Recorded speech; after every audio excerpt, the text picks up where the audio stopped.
شاہ ولی اللہ دہلوی ایک ایسا نام ہے جس کو نصاب میں پڑھایا جاتا ہے۔ نصاب میں شاید اس لیے پڑھایا جاتا ہے کہ اس نام کو، اس اسکالر کو ہر موومنٹ کلیم کرتی ہے۔ شاہ ولی اللہ دہلوی کو جب ہم نصاب میں پڑھ کے تیزی سے گزر جاتے ہیں تو ایک نام ایک ذہن میں ہمارے رہ جاتا ہے، کتاب کا نام جو انہوں نے لکھی وہ ہمارے ذہن میں رہ جاتا ہے۔ ہمیں اس بات کو سمجھنے کی ضرورت ہے کہ یہ جو لوگ تھے جن کو مجدد کہا جاتا ہے، شاہ ولی اللہ کو اپنے زمانے کا، یہ شخص کون تھا، کتنے بڑے اسکالر تھے، اس کو پوری دنیا میں اسلام کو کیوں ہر نصاب کے اندر جو دین کا نصاب ہے اس میں پڑھایا جاتا ہے۔ دنیا کے اندر آپ کسی بھی ملک کے اندر کسی بھی اسلامک مدرسے میں چلے جائیں، کسی بھی اسلامک یونیورسٹی میں چلے جائیں تو متفقہ طور پہ شاہ ولی اللہ کا نام لیا جاتا ہے۔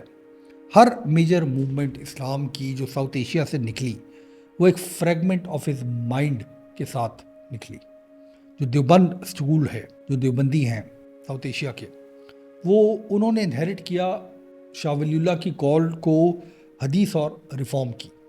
جو اہل حدیث ہیں انہوں نے شاہ ولی اللہ کے ذہن سے جو آئیڈیا تھا کہ آپ ڈائریکٹلی اسکرپچر کو، سیکرڈ ٹیکسٹ کو بلیو کریں، ان پہ چلیں، انہوں نے وہ انہیرٹ کیا شاہ ولی اللہ سے۔ جو بریلوی موومنٹ ہے ساؤتھ ایشیا کی، انہوں نے جو اسپریچول ڈیپتھ تھی شاہ ولی اللہ کی لکھائی کی، ان کی کتابوں کی، اس کو انہیرٹ کیا۔ اور انتہائی مزیدار بات یہ کہ سر سید احمد خان کی جو علی گڑھ موومنٹ تھی، جس کو ماڈرنسٹ موومنٹ کہا جاتا ہے، انہوں نے ایکو کیا ان کی انسسٹنس کو کہ ریزن اور ریولیشن یعنی منطق اور فیتھ ایک ساتھ چل سکتے ہیں۔ یہ تمام موومنٹس آج تک بحث کر رہی ہیں کہ صحیح کون ہے اور غلط کون ہے، اس گھر کے اندر جو شاہ ولی اللہ نے بنایا تھا۔ آئیے ہم آپ کو شاہ ولی اللہ دہلوی کی زندگی کے بارے میں بتاتے ہیں، ان کی کنٹریبیوشنز کے بارے میں بتاتے ہیں، آپ کو سمجھانے کی کوشش کرتے ہیں کہ جو آپ نے چوتھی یا پانچویں کتاب میں نام پڑھا تھا، اس نام کے پیچھے شخص کون تھا۔ میرا نام عمران ہے اور میری سوچ میں خوش آمدید۔ دلی اس زمانے کا، اس کے اوپر دھول چھائی ہوئی تھی۔ ایسی دھول نہیں جو جنگ کے بعد شہروں کے اوپر چھا جاتی ہے، بلکہ وہ دھول جو ڈکے سے بنی ہوئی ہوتی ہے، اس طرح کی دھول جو ان کتابوں کے اوپر چھا جاتی ہے جن کتابوں کو لوگ پڑھنا بند کر دیتے۔ تاریخ ہمیں یہ بتاتی ہے کہ ایمپائرز ہمیشہ جنگوں کے بعد ختم نہیں ہوتی، وہ ایمپائرز بھی ختم ہو جاتی ہیں جن کے اندر سے آئیڈیاز ختم ہو جاتے ہیں۔ جو مغل تھرون تھا وہ چمکتا ضرور تھا، مگر اس کا جو ہارٹ آف دی ایمپائر تھا وہ خالی ہو چکا تھا۔ جو سپاہی تھے مغل ایمپائر کے وہ مرسنریز بن گئے تھے۔ جو اسکالرز تھے، جو اس زمانے کے اسکالرز، جو moral spine of the city of Delhi تھے، وہ بالکل ایز اسپیکٹیٹرز رہ گئے تھے۔ اور جو بادشاہ تھے وہ اپنی پریولیج کے نشے میں تھی۔ اس خاموشی کے اندر ایک چھوٹے سے صحن سے، ایک چھوٹے سے مدرسہ رحیمیہ سے ایک ینگ آدمی نے تعلیم دینا شروع کی۔ اس کا نام تھا قطب الدین احمد۔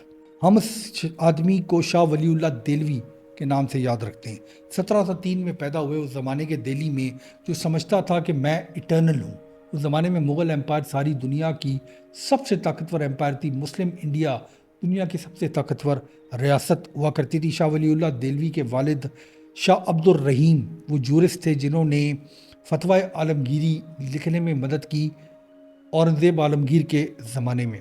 ایک بہت بڑے اسکالر جنہوں نے اس مدرسے کی بنیاد رکھی، ان کا یہ خیال تھا کہ ہم اس سچ کو زندہ رکھیں اگر ایمپائر ختم بھی ہو جائے۔ جب ان کی ڈیتھ ہوئی تو ینگ شاہ ولی اللہ دہلوی کو وراثت کے اندر نہ زمین ملی نہ دولت ملی، بلکہ ان کو ورثے کے اندر فقط ایک لائبریری ملی اور ایک سینس آف ڈیوٹی ملی۔ مگر اس وقت شاہ ولی اللہ دہلوی اپنی ینگ ایج کے اندر ان کو یہ نظر آ رہا تھا کہ دلی کی جو بیماری ہے وہ غربت بھی نہیں ہے، وہ سیاست بھی نہیں ہے۔ دلی کی بیماری ایکچولی کنفیوژن ہے۔ لوگ رٹ لیتے تھے مذہب کو، اسکرپچر کو، مگر لوگ یہ سمجھنے کی کوشش نہیں کر رہے تھے کہ دین کا ایکچولی پرپز ہے کیا۔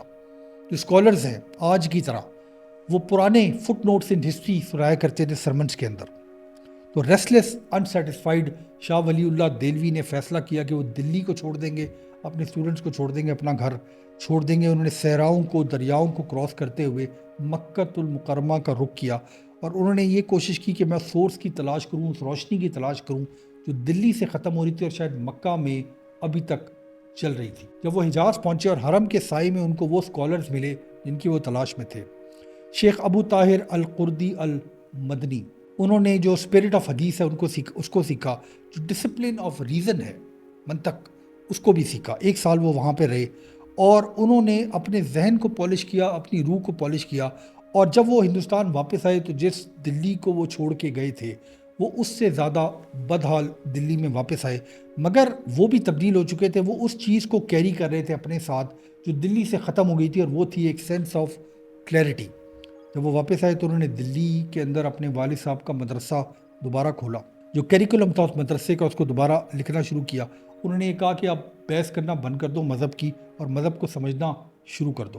انہوں نے کہا کہ جو قرآن اور حدیث ہے اس کے سلوگنز بنانا اب عوام بند کر دے, بلکہ اس دین کو جینا شروع کر دیں جس دین کو آپ رٹے کی طرح پڑھتے ہیں. انہوں نے کہا کہ اس زمانے میں ایک بحث چل رہی تھی کہ شریعت اور تصوف جو ہے وہ آپس میں دشمن ہے. شاہ ولی اللہ دہلوی نے یہ آرگیو کیا کہ ایک قانون ہے اور دوسرا روشنی ہے, ایک جسم کو ڈسپلن کرتا ہے, دوسرا روح کو پیوریفائی کرتا ہے. دونوں ایک بیلنس کریٹ کرتے ہیں. ایک اگر ختم ہو جائے گا تو شاید دوسرا بھی کولیپس کر جائے گا. ان کا جو ماسٹر پیس ہے, جو کتاب, جو نام ہم سب جانتے ہیں, حجت اللہ البالغہ, انہوں نے صرف سیکرٹ ٹیکسٹ کو ڈائسیکٹ نہیں کیا بلکہ انہوں نے سوال پوچھا کہ یہ جو سویلائزیشنز ہوتی ہیں یہ بنتی کیسے ہیں, یہ تباہ کیسے ہوتی ہیں. جب مورالٹی کو پیسے سے ریپلیس کر دیا جاتا ہے تو ریاستوں کا ہوتا کیا. انہوں نے یہ کوشش کی کہ اس زمانے کی جو لالچ ہے, اس زمانے کی جو کرپشن ہے, اس زمانے کی جو اگنورنس ہے, اس کے اوپر بات کی جائے.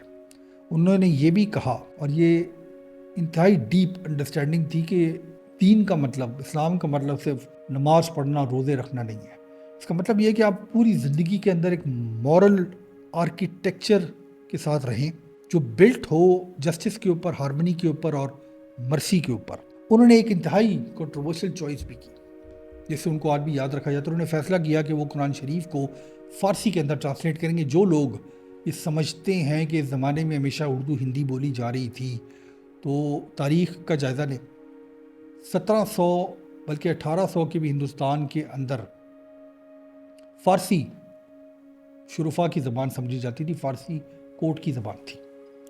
تو انہوں نے قرآن شریف کو جب ٹرانسلیٹ کرنے کا فیصلہ کیا تو the scholars were up in arms کہ اس کی ضرورت کیسے. مگر شاہ ولی اللہ کا آئیڈیا یہ تھا کہ ایک شخص جو عربی سمجھتا نہیں ہے, اگر وہ قرآن شریف کو پڑھ رہا ہے تو اس کو سمجھ کیسے آئے گی کہ وہ اسکرپچر جو ہے, جو سیکرٹ ٹیکسٹ ہے, وہ اس سے بول کیا رہے. اور ان کو یہ لگا کہ یہ جو سیکرٹ ٹیکسٹ کو ٹرانسلیٹ کرنے کا ٹھیکہ ہم نے عالموں کو اور مولویوں کو دیا ہوا ہے, یہ ایکچولی لوگ اگر اس کو ڈائریکٹ پڑھیں گے تو وہ اس کو بہتر طور پہ سمجھ لیں گے کہ یہ کتاب ہم سے چاہتی کیا ہے. انہوں نے کہا کہ میری ذمہ داری ہے اس قوم کو بتانا جو بولتی تو یہ ہے کہ ہم اس کتاب کے احکامات کے اوپر عمل کرتے ہیں, اپنی زندگی اس کتاب کو پڑھ کے گزارتے ہیں, مگر وہ کتاب ایسی زبان میں ہے جو ان کو سمجھ ہی نہیں آتی. تو پھر اس بات کے اندر ایک کانٹرڈکشن ہے. مگر جو دنیا تھی اس مدرسے سے باہر وہ تبدیل ہو رہی تھی. مغل تھرون, وہ تخت مغل جس پہ ہر شخص بیٹھنا چاہتا تھا, وہ اس دور میں آ گیا تھا جب اس کے اوپر کوئی بیٹھنے کو تیار نہیں تھا. جو مراٹھاس تھے وہ اوور رن کر گئے تھے امپائر کو. جو افغانستان کے اندر جو افغان امپائر تھی اس کی نظر جو ہے وہ ہندوستان کے اوپر تھی اور ہندوستان کے پنجاب اور دلی کے اوپر تھی. یہاں پہ انڈیا اور انڈین مسلم امپائر کا وہ حال ہو گیا تھا کہ ایک ایسی لاش جس کو گدھ جگہ جگہ سے کھا رہے تھے. اور وہ اسکالر جو امن اور سلامتی کی باتیں کیا کرتا تھا, اب وہ ایک ایسا خط لکھنے جا رہا تھا جس کو تاریخ کبھی بھی نہیں بھلاتی. احمد شاہ درانی جو اس زمانے میں افغانستان کا بادشاہ تھا, طاقتور بادشاہ, اس کو خط لکھا گیا کہ مسلمانوں کی حفاظت کی جائے جو دلی میں رہتے ہیں, دلی کو کولیپس سے بچایا جائے. آج تک یہ ڈیبیٹ کی جاتی ہے ہسٹورینز کی طرف سے کہ یہ ایک ایکٹ آف وزڈم تھا یا ایک ایکٹ آف ڈیسپریشن تھا. مگر شاہ ولی اللہ یہ آرگیو کرتے تھے کہ اگر اس انارکی کو نہیں روکا گیا تو مسلمانوں کا خاتمہ ہو جائے گا ہندوستان سے. فائنلی ان کا خط کابل پہنچا. احمد شاہ درانی کی آرمیز نے مارچ کیا. 1761 یعنی 1761 کے اندر تھرڈ بیٹل آف پانی پت لڑا گیا, one of the bloodiest wars in Indian history. Marathas defeat ہوئے, دلی سروائیو کر گیا, مگر جو ہندوستان نے کاسٹ پے کی وہ انتہائی زیادہ تھی. شاہ ولی اللہ نے اس کو وکٹری قرار نہیں دیا. شاہ ولی اللہ نے اس کو یہ کہا کہ یہ ڈیلے ہے, یعنی کہ ایک ذرا بورڈ ٹائم اس ڈائنگ سویلائزیشن کے لیے. ان کو اس بات کا بہت اچھی طرح آئیڈیا ہو گیا تھا کہ اب ہندوستان کے اندر مسلمانوں کی طاقت ختم ہوتی جا رہی ہے, مگر بیٹل آف پانی پت کے بعد کچھ وقت ایکسٹرا مل گیا. 1762 میں شاہ ولی اللہ کی ڈیتھ ہوئی. 1 سال بعد پانی پت کی جنگ کے ان کو ان کے فادر ان کے والد کے ساتھ دفنا دیا گیا مہدیان میں. ان کے والد نے جو مدرسہ بنایا تھا جس میں شاہ ولی اللہ نے اپنی ساری زندگی گزار دی، وہ آؤٹ لیو واقعی کر گیا امپائرز کو. بہت ہی بڑے باپ کے بہت ہی بڑے بیٹے، ان کے بیٹے شاہ عبدالعزیز، شاہ رفیع الدین اور شاہ عبد القادر نے ان کا مشن آگے لے کے چلے، اور فائنلی اسی مدرسے سے پہلی دفعہ قرآن شریف کو اردو زبان میں ٹرانسلیٹ کیا گیا. اور جو نیکسٹ جنریشن تھی ریفارمرز کی اور تھنکرز کی، ان کو اسی مدرسے سے نرچر کیا گیا. اس کا مطلب یہ ہے کہ شاہ ولی اللہ کی جو لیگیسی ہے وہ ان کی ڈیتھ سے ختم نہیں ہوئی، انفیکٹ وہ ملٹیپلائی ہو گئی. انہوں نے مسلمان جس طرح سوچتے تھے دین کے بارے میں، اس کو یکسر تبدیل کر دیا. انہوں نے کہا کہ ریچول میں دین نہیں ہے، زندگی کے اندر، ریزن کے اندر دین ہے. انہوں نے دین کو سمجھنے کے بارے میں پریچ کیا. اس سے پہلے اسلام کو ایک چین کے ذریعے باندھ دیا گیا تھا اسکالرز کے ساتھ. انہوں نے یہ کہا کہ دین پرسنل ہوتا ہے. انہوں نے کہا کہ جو میں نے قرآن شریف کو ٹرانسلیٹ کیا فارسی زبان میں، ہم نے قرآن کو ایکسیسیبل بنا دیا ہے عوام کے لیے. اتنا پاورفل آئیڈیا کہ آج جب آپ کسی ایپ کے ذریعے اردو یا انگریزی زبان میں قرآن کی یا حدیث کی ٹرانسلیشن کو پڑھتے ہیں، فار گرانٹیڈ لیتے ہیں، تو آپ شاہ ولی اللہ کی جو اسپرٹ ہے اور ان کے آئیڈیاز ہیں ان کو سلام پیش کر رہے ہوتے ہیں. ایک اور انٹرسٹنگ بات جس کے بارے میں اتنی بات نہیں کی جاتی وہ یہ تھی کہ جو پہلی کرٹیک تھی سیکٹیرینزم کی، وہ ایکچولی شاہ ولی اللہ سے سٹارٹ ہوئی. انہوں نے وارن کیا اس زمانے کے اسکالرز کو جو آپس میں عزت کے لیے، صحیح غلط کے لیے بحث کیا کرتے تھے، کہ انہوں نے کہا کہ آپ آئینہ بن گئے ہو انہی بادشاہوں کا جو انہی حرکتوں کی وجہ سے امپائر کو کولیپس انہوں نے کر دیا. تو آپ یہ جو مذہب کے اوپر بحث کرتے ہو کہ میں ٹھیک ہوں اور میں ٹھیک ہوں، تو آپ ایکچولی اس کولیپس کے ذمہ دار آپ ہو، اور آپ بھی ان سے بہتر نہیں ہو، ان بادشاہوں سے جس کی وجہ سے امپائر، مسلم امپائر کولیپس ہو رہی ہے. تاریخ ہمیں یہ بتاتی ہے کہ شاہ ولی اللہ پولیٹیکلی فیل ہو گئے مورلی، مگر ہم یہ آرگیو کر رہے ہیں کہ شاہ ولی اللہ ایکچولی جیت گئے. وہ مغل امپائر کا جو فال تھا، جو ڈکلائن آف مسلم سویلائزیشن تھی، مسلم طاقت تھی، اس کے آئیڈیاز نہ وہ خود اس کو روک سکے. انہوں نے ڈیزیز کا ڈائگنوس ضرور کر لیا تھا، شاید وہ پراپرلی اس کا علاج نہیں کر سکے. یہ جو ڈیزیز ہے اسلام کے اندر اسپیشلی، یہ جو ڈائیورس ہے انٹلیکٹ اور سول کے درمیان، اس کو وہ نہیں روک سکے. انہوں نے یہ لکھا کہ ہر سویلائزیشن جو اس دنیا میں کبھی بھی آئی اور طاقتور ہوئی، وہ کولیپس تب کرتی ہے جب وہ نالج کو ڈیکوریشن کے طور پہ استعمال کرنا شروع کر دیتے ہیں، اور جو اسکالرز ہوتے ہیں اس امپائر کے اندر وہ پاور کے پیچھے بھاگنا شروع کر دیتے ہیں اور پرپس کو چھوڑ دیتے ہیں. آج اگر آپ ہندوستان کو دیکھیں، اگر آپ پاکستان کو دیکھیں، اگر آپ وائڈر مسلم امہ کو آج دیکھیں، تو شاہ ولی اللہ نے جو 1760 کے آس پاس وارننگ دی تھی وہ آج بھی ایکو کرتی ہے تاریخ کے تھرو.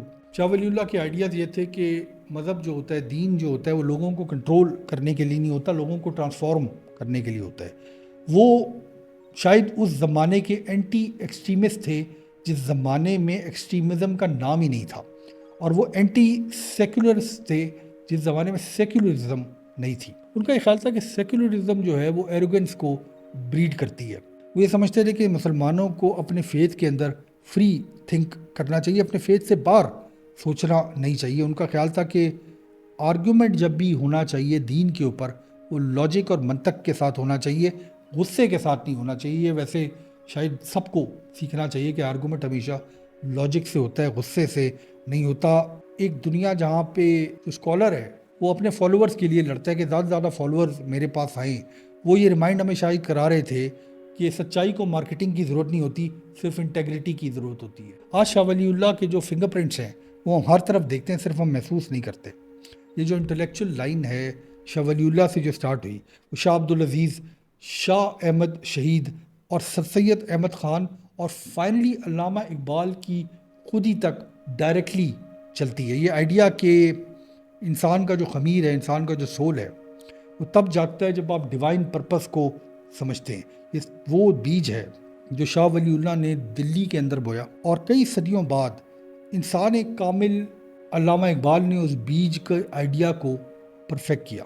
ہم اس بات کو آرگیو کرتے ہیں کہ شاہ ولی اللہ نے اپنی صدی میں جس میں وہ رہتے تھے صرف دین اسلام کو ریوائیو نہیں کیا، بلکہ انہوں نے پورے آئیڈیا آف اسلام کو ریوائیو کیا، اور یہ شاید ان کا معجزہ تھا، ان کا میریکل تھا، پروفیسی نہیں بلکہ ہمت، کریج۔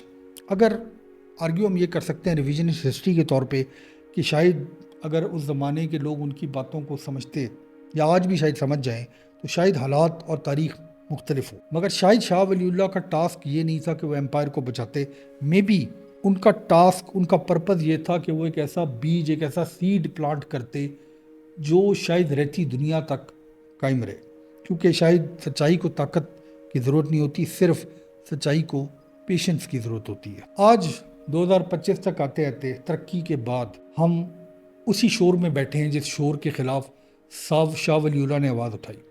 ہم نے ریفلیکشن کو ریئیکشن سے ریپلیس کر دیے، ہم فیتھ کو پرفارم کرنا زیادہ بہتر سمجھتے ہیں، فیتھ کو، دین کو جینا پسند نہیں کرتے۔ ہم شاید اسی دھول سے لپٹے ہوئے دلی میں آج بھی کھڑے ہوئے، اور مے بی اس دھول کے اندر جو آواز ہے، جو شاہ ولی اللہ کی وسپر ہے، وہ ہم سن سکتے ہیں کہ علم از ناٹ فار آرگیومنٹ، علم is for healing. When you forget that you lose both knowledge and God۔ یعنی علم جو ہے وہ بحث کرنے کے لیے نہیں ہے، وہ آپ کو سکون پہنچانے کے لیے ہے، اور جب آپ یہ بھول جاتے ہو تو آپ نہ صرف نالج سے ہاتھ دھو بیٹھتے ہو بلکہ آپ خدا سے بھی دور ہو جاتے ہو۔ آج ہم شاہ ولی اللہ کو کتابوں میں گریٹ ریوائیور کہتے ہیں، مجدد کہتے ہیں۔ شاید ان کی سب سے بڑی کنٹریبیوشن یہ ہے کہ Shah Waliullah was the man who refused to let the faith die in the hands of forgetful men۔ شکریہ۔